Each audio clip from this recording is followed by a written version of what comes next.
Trading Center. And good morning to you on this Monday, the 4th of May. Nice to have you with us. Tomorrow is a big day for a couple of community area foundations, and we're going to talk about that for the first part of this hour. And with us from the Midland Area Community Foundation, its president and CEO. She is Sharon Mortensen. Sharon, good morning. Good morning, Art. Thanks so much for the opportunity to visit with you today. Absolutely, and if we hear from Shauna, we will put her on with you, but you're it for now. Okay. So let's talk about, first of all, the history of this concept where you take this one day and it becomes a Give Local Day. How did all this come about? Sure. Well, we started participating back in 2019, and it really came out of there was some interest in doing this around the country. And we thought it would be a great way to help nonprofits, Bay Area Community Foundation and Midland Area Community Foundation. Nonprofits that have endowment funds with us can participate and give local. So it's a wonderful way to help them build long-term sustainability and activate their donors this day. And then we have matching funds that are a part of that.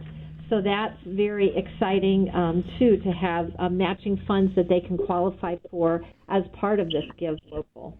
All right, and let's also say hello, I hope, to Shauna Walraven, the president and CEO of the Bay Area Community Foundation. Shauna, you there? Yes, thank you for having me. You're welcome. Good morning. So, good morning. Tomorrow is a big day for both of you, right? Yeah, absolutely.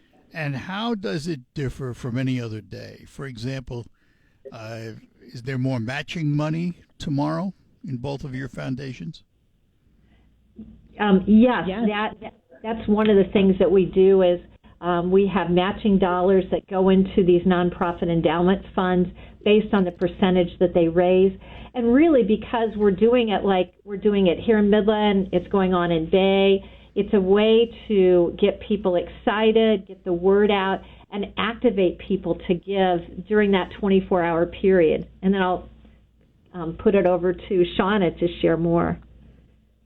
Yeah, so also just like Midland and also Isabella County is participating as well. There's prize incentives as well. So we have 11 prizes throughout the day where these participating funds can earn up to a total of $3,000 in different prize categories, which we have listed on our website, givelocalbay.org.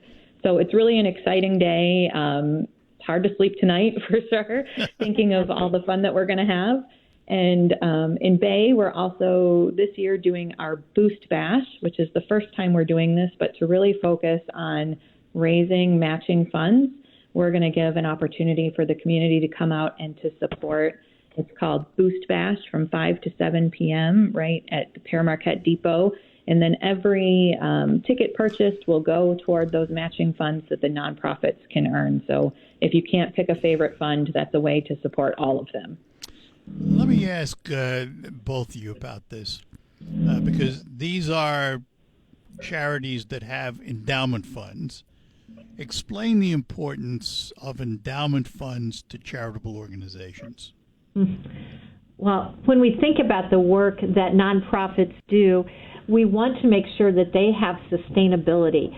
And endowment funds enable that to happen because these are forever dollars that will keep growing and giving, interest earned at a certain percentage back to nonprofits. So it's a wonderful way to build long-term sustainability because we understand that nonprofits 364 days a year are raising money just for their operations every day. And so this is one day that they can raise money for the future of the important work that they do.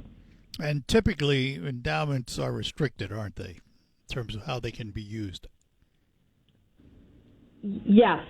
And so these are endowments set up by these nonprofits, so they're to further the mission of these nonprofits, so they're for these nonprofits. And typically, they don't withdraw the endowment dollars. It's the interest dollars that they use for operations, correct? Correct. Yeah, and I'll if there's some more things that Shauna wants to add on. Shauna? Sure. I would just say it's really an important piece of any nonprofit's fundraising strategy. So really to build that sustainable fundraising plan, I think Sharon hit all the high points there, and but it is important for all those organizations to have this as a piece of their fundraising chart. I have to ask this question as much as I don't want to, but I'm going to ask it anyway. Price of gas, the cost of living, has this had a negative impact on nonprofit giving? I think we're seeing that across our community as a whole. Things are definitely, tight. People are feeling that. We're definitely hearing that in Bay County and community conversations that are happening across the board, but it also sort of highlights the need. So people who are feeling compelled to give can be certain that their gift will help now and into the future. And the larger these endowments can grow, the more sustainable some of these nonprofits working toward their mission can be. So it's a difficult time for a lot of people, for sure. And I think it just underscores the importance of the work that these nonprofits do, because they're working with people across our communities every day to help with various needs. So while it's a challenging time, it highlights the importance of these organizations and the work that they do, kind of the boots on the ground work that they do every day to serve our community. And I think that's motivating even to individuals that might not be able to give a lot, but goodness, their $25, their $50, their $100 gift can go so far in helping these nonprofits and sustaining the work that they do to support all of our neighbors in the communities that we serve. And Sharon, let me ask you first, how much matching money is involved in this? Yes, so we had an anonymous donor come forward just in the last 2 weeks. So we have the most we've ever had in match. We have $169,000 Oh, wow. match. Yeah, which is, it kind of took my breath away. Actually, I was on vacation the last 2 weeks and came back and found out an anonymous donor had come forward wanting to give $100,000 to help nonprofits. So, wow. Yeah, so we have, a pretty amazing match this year. And we said it's going to be hard to do this again next year, but we're very excited about this. And I think it really comes at a great time for nonprofits to help them. Shauna, how about your side? Way to go, Sharon. That's so exciting. We are also, we're excited to have exceeded past records as well, but we have a little over 40,000, which is a huge amount and is growing as our Boost Bash sales are continuing. So very excited for that. So those matches, does that mean if someone gives $50 today, it turns into $100? No, it's a percentage match. Okay. So of the total amount that we raise, if the dollars you bring in are 10% of that, you'll get 10% of the match dollars. So because we don't know how much will be raised, so it's a percentage match. So out of curiosity, in your case in Midland, Sharon, you've got $100,000 and some odd in matching money. If you only use half of it, can you hold that over till next year? Well, again, because it's a percentage match, if someone raises 30% of the dollars, they'll get 30% of that matching pool, regardless of what the amount is. Now, we're like last year, we had a total of over $500,000 raised. So we're very, hopeful that we'll be in good shape on this. But honestly, it's a percentage match, so yeah, nonprofits will really benefit from that. And Shauna, how'd you guys do last year? So we were just a little over $200,000 last year, which is, incredible and definitely record-breaking for us. I'm going to have to talk to Sharon about her anonymous donors, but we are. Now, no stealing. Excited about what we're doing. Yes. Hang on. Yeah, go ahead. I was going to say, and we started this a little earlier, I know, than Bay did. So we've had just a few more years to kind of grow momentum, and I know, like, Bay has just grown incredibly too. So, but it took us, we've been building over the years. It's taken just people being aware of this, wanting to come forward and support. So it's taken a little bit of time to build where we are. All right, we're going to take a break, come back, and talk again with our guests. Sharon Mortensen, President CEO of the Midland Area Community Foundation, And Shauna Walraven, who is the president and CEO of the Bay Area Community Foundation, will be back after these notes. Want to update your kitchen without... Hi, we're back with you. We're talking to Shauna Walraven. She is the president and CEO of the Bay Area Community Foundation, and Sharon Mortensen, who is president and CEO of the Midland Community Foundation. Tomorrow is Give Local Day for these foundations, and let's start with what time does the Give Local program run, and how long does it run for? Sharon. Go ahead. Sure. So we start at 12:01, right after midnight. So if you are a late night person, you can go online at 12:01 at either givelocalmidland.org or givelocalbay.org and start giving, and it goes till 11:59 the following night. So we welcome people giving at whatever time they'd like to in that 24-hour time period. And is that true in both communities? Yes, and there's even some prize incentives for some of those early donations, so maybe an incentive to stay up after midnight tonight. Let me ask, are there other models of this around the country? Is this a movement, or is this something that just originated locally? I mean, this is done in other communities around the country because there is a company that we use that supports both our platforms and this work. So it is done other places too. Locally, as Shauna mentioned before, it also takes place over in Isabella County. So Mount Pleasant Area Community Foundation participates as well. And how long has this been going on? Well, we started in 2019, so this is our 8th year. Shauna, I'm not sure what year you started. Yes, since 2015, we've raised $1.5 million in our community, so pretty proud of that track record. And how much has Midland raised? We've raised in the last 7 years, we've raised $4.1 million for local nonprofit endowment funds. I'm sorry. We started in 2014. My apologies. We started in 2014. And realistically, do you see a time when other community foundations will come on board? Well, we hope so. It's super fun. You're sure? Not sleeping is super. It's all worth it in the end. And in terms of when these dollars end up in the endowments of the various charities, how long does that take?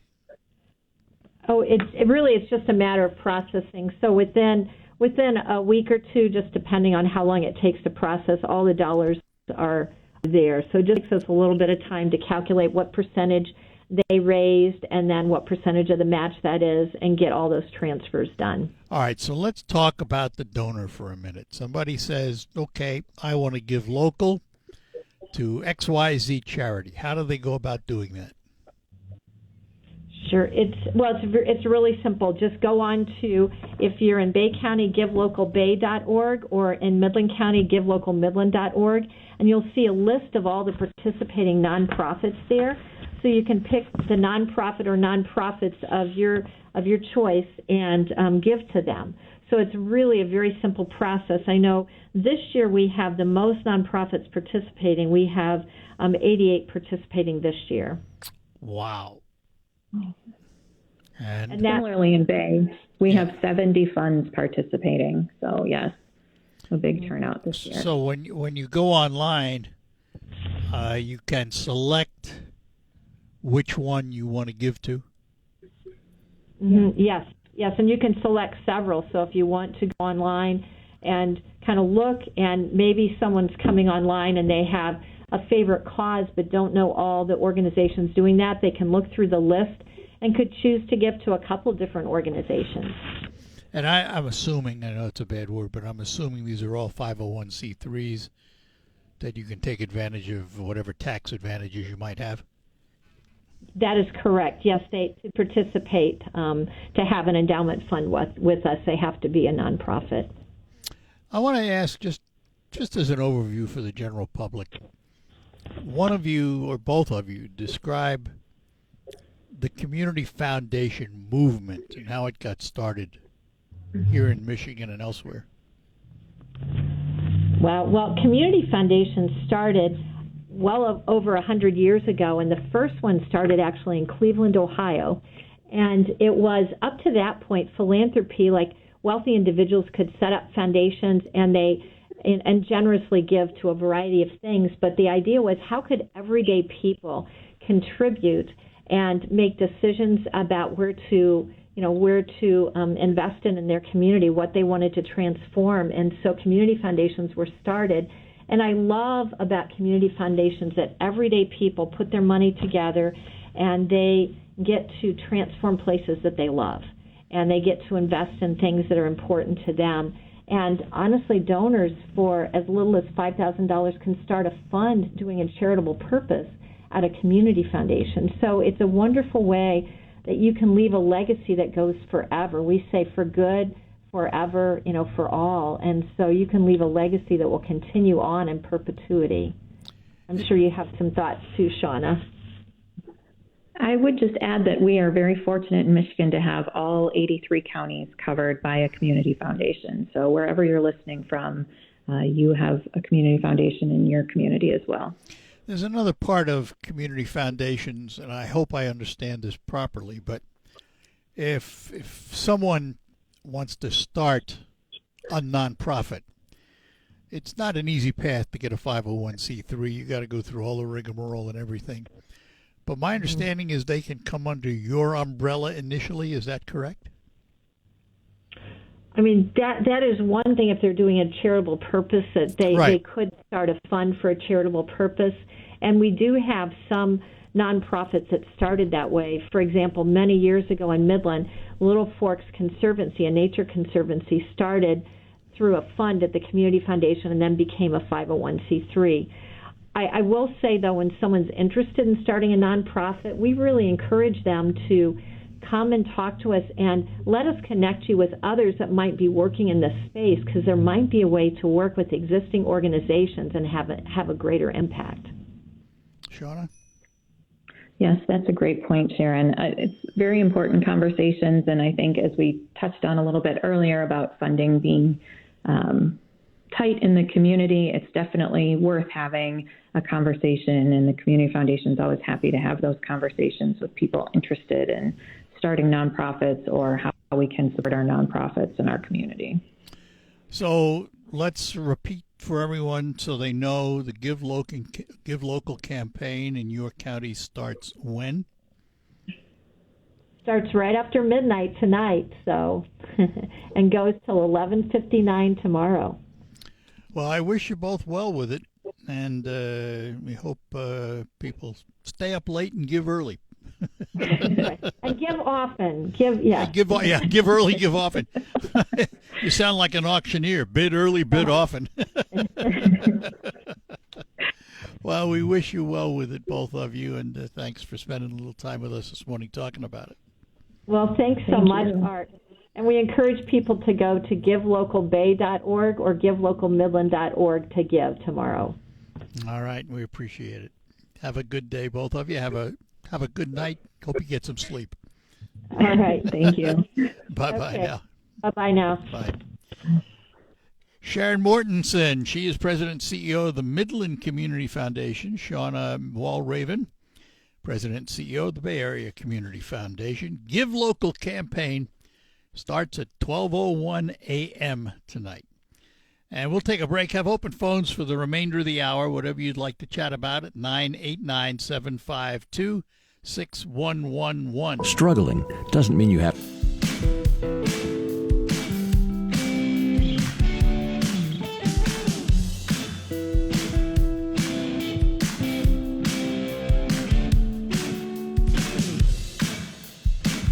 All right, we're back with you. Open phones for the remainder of the hour, 989-752-6111. Just a reminder, tomorrow, not only is it Give Local Day for the charities, it is also Special Election Day. And, of course, if you live in the 31st Senatorial District, State Senate District, You finally have an opportunity to get representation after a year. With all the people that complained about not having representation for a year, I expect you all to get out and vote tomorrow to choose who you want to represent you. There should be 3 candidates on the ballot. On the Democratic ticket, you will find Shedrick Green. On the Republican ticket, Jason Tunney. And there is a Libertarian candidate, Ali Sleds. So you will have choices tomorrow. There are also a number of school issues on the ballot for which you can choose if your community is having one. So check your ballots. You can go on the line at the Secretary of State's office and actually find a copy of your ballot so you can preview it and know what you're voting on. But that's tomorrow. And after tomorrow, and as soon after as possible when the swearing in takes place, you will finally have state Senate representation in the 35th District. And if I'm not mistaken, whoever's elected has to turn right around and run again in November, because they're filling in the remaining portion of the term of Kristen McDonald-Rivet, who was the senator but now went on to Congress. And consequently, that's how that post got vacated. And it took well over a year for the governor to decide to finally call an election. All right, let's talk to Mark. He says in Houghton Lake. Good morning. Good morning, Art. How are you, sir? Good. Hey, I came across on Facebook the other day where Cedric Green had posted, if the SAVE Act is passed, it will curb voting. When you see him, say that again. He says if the SAVE Act is passed, SAVE Act, yeah. It will curb voting. What does that mean? Is when he says that? I mean, he can vote. People can vote now. I mean, I don't get it. He said it'll curb. Yep, CURB, curb voting. Curb voting. Yep. So I'll have to ask him when I see him. I have no idea what he meant by it. Nope, I didn't either. So there was a shooter the other day that attempted to shoot Trump from California, right. A former teacher. 2025, he was Teacher of the Month or Year, what have you. And he also attended rallies, No Kings Rally. My question is media held responsible for this shooting, since no, why? Everything that's posted is media. You said on a cereal box, that's media. Yeah, well, this sign that he posted is fascist. Okay, just a minute. He heard off wait. Sure. Like anything else in life. Now, first of all, and I got to make a statement up front here. I'm not going to defend the media because I think there's a lot wrong with it. Let's understand that. But just like anything else in life, a manufacturer makes a product, whatever it is. Mm-hmm. You can use the product in the way it's intended to be used, or you can misuse the product. Is the manufacturer responsible for your misuse of the product? They tried with guns. They tried. You get the word, though. The word is tried. Mm-hmm. You understand what I'm saying? The media can tell you something. It's how you use that information. Now, having said that, as I go back to what I said, I think there's plenty of fault in the media today in the way things are done. This is not the media I grew up in. It was not the way I was taught journalism. And again, that word media is a big word, but typically when you talk to people today, they're talking about national news when they say media. Right. And there is a lot of fault to go around. I mean, it is certainly not the neutral, just give me the news without your opinion journalism that I grew up with. It's different. And with seeing these, the thing that brought it about was a 24-hour news cycle. When CNN came online and then all the others, they found out they didn't have 24 hours worth of news to talk about. So they started these talking head programs, and the more they did them, the more they became political, the more the network took on a bent. And that's why today you can say, well, we think CNN leans liberal, Fox leans conservative, and you'd probably be right, because all you have to do is listen to the talking heads. And unfortunately, it's infiltrated the way they do journalism, which is wrong. Right. It shapes the mind and the narrative of people watching it. And my concern is with these protests. They had kids out of school the other day or yesterday or what have you with protesting, getting involved and stuff. Were they let out of school, or were they given the day off? No. They were given the day off. With a permission slip or something like that. Okay, so what's the responsibility of the parent in the school? Is that the media's fault, or is that the parent in the school?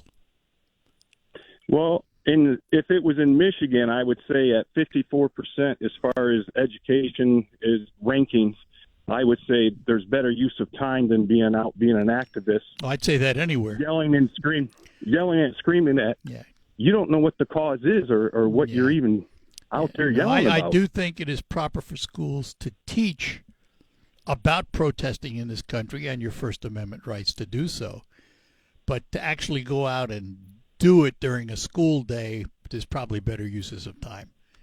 So, yeah. All right.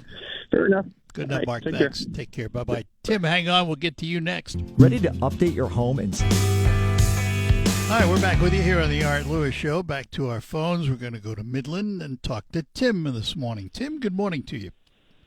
Good morning, sir. How we doing? We're doing well. I want to get your opinion on something that's going to lead into a couple follow-on questions. You might not want to answer it, and I respect that. But do you think the election tomorrow is going to be close? Yeah, I do actually. Okay. I think that, and here's the reason I say that. The area that's encompassed in the 35th district has really, in the last number of years, turned purple. So it's kind of hard. At one time you could predict pretty easily what was going to happen. I don't think you can do that anymore. Correct. Yeah, I'm not from the area, so I don't have a lot of say, and I just wanted to get your thought on that. What I think, I don't know. And the thing is, if it's not close, I don't know. We'll see. That depends. You say it's purple. Well, if it's not close, it's a statement. The voters spoke. That's kind of what I'm getting at too. That's where I'm following on with this. And I heard this term on Rogan. It's called politically homeless, and people are claiming to be politically homeless now more than ever. Yeah. And it's just ironic. And I keep going back to the irony of these situations. It's like when Biden's in, people were like, the Democratic Party has left me. They went too far left. I don't feel with them. And now it's the Republican Party is like, I don't even know what they're about anymore. I used to be Republican. I don't even know what they're. I don't know what they're doing. Yeah. Well, let me put this forward to you. I started the show last hour. I had a few minutes up front before the guest called in, and I started with a question about the gubernatorial election, because this year, unlike past years, there is an independent who has some name recognition. He does. Mayor Mike Duggan. And he's not polling that poorly. And we're going to find out about those politically homeless people. You are. And I think that in reality, I wouldn't vote against him. I think he's got a chance. I think you're correct. So that kind of leads me to my final point is my hope of what comes out of this Donald Trump disaster. I think he's a complete buffoon, and he's making a fool of himself on a daily basis. The Iran situation has just proven how big of a clown he is, and he has absolutely no idea what he's doing. He's surrounded himself with a bunch. We might disagree with that, but that's okay. That's not a problem. Please show me what has come out of this. Well, listen, there are issues that you can deal with, like Iran, and speak of it the way you are, and attribute it to Donald Trump because he's the one that brought it on.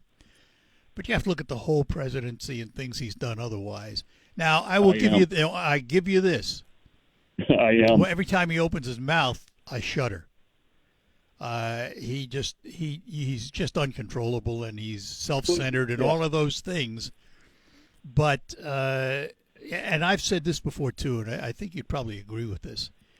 Despite all of what's going on, people vote their pocketbook. Right now, their pocketbooks are hurting. And I said this the other day, I wouldn't give you if the election were today, I wouldn't give you a plug nickel for the Republicans' chance to hold the House and Senate. And we don't know what it's going to be like in 6 months from now. No, we don't. We don't. It could be worse. Or better. Or better. You're right. You don't know. I don't. Yeah, I mean, prices go up fast, they come down slow. Yeah, so, that's true. But the biggest one will be if they get the Straits of Hormuz open and tankers start flowing and fuel starts flowing, even though it won't come down as fast as it went up. If it starts coming down and does so seriously, that will be a plus. Now, it will. Now, that's not the only thing we judge, though.